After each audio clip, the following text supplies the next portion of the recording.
जय जगन्नाथ बंधुगण मो यूट्यूब चैनल चिंता चेतना को आपण मानकु स्वागत।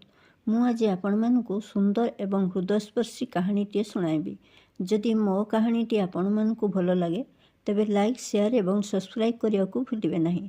तेबे चलंतु स्टार्ट करबा आजिर कहानी। अतीतर सबुठारु बड़ युद्ध महाभारतर कहानी तो आपण माने शुणिथिबे। पांडव और कौरव मानक मध्यरे धर्म और अधर्म को नहीं एही युद्धर परिणाम बहुत भयंकर थिला। पांडव माने एही युद्धरे विजय लाभ करथिले मध्य धर्मराज युधिष्ठिर खुशी नथिले। महाभारत युद्ध सरिबा परे मृत परिवार वर्ग एवं संपर्कीय मानकु तर्पण पाई पांडव माने गोटे मास गंगा नदी कूल रहिथिले। धर्मराज युधिष्ठिर को सांत्वना देवा पाई बड़ बड़ ऋषि एवं सन्थ माने आसुथिले।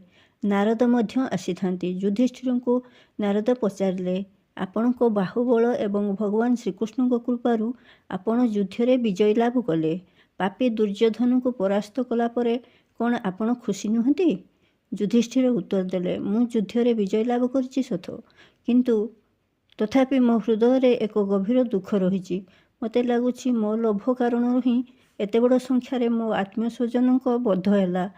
पुत्र अभिमन्युर मृत्युरे द्रौपदींकर विलाप देखि मते लगुछि आमे जीतिकी भी हारी जाइछु। कौरवों पक्षर समस्त योद्धा को बध कर सारिया परे मु जानिली कि कर्ण मोर भाई थिले। सूर्यदेव एवं माता कुंती मिलनरु तांकर जन्म होइथिला। वास्तव रे से मोर बड़ भाई थिले। अजाणतरे मु तांको मारिदेली। कर्ण आमर बड़ भाई बोली आमको काहारी को जणा नथिला। जदिओ भगवान कृष्ण एवं माता कुंती तांको जणाइथिले कि आमे तांकर सान भाई बोली। दुर्योधन को सहित तांकर घनिष्ठ बंधुता कारणरू से आम पक्ष को आसीपारिले नहीं, किंतु से आमर जीवन नेबे नहीं बोली कथा देइथिले।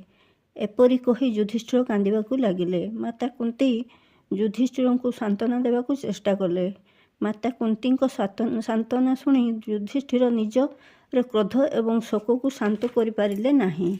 धर्मराज युधिष्ठिर निज माँ कुंती को कहिले कि आपण एते बड़ कथा को लुचाई रखी आम मानक आम बड़ भाईर हत्याकारी बनई देले।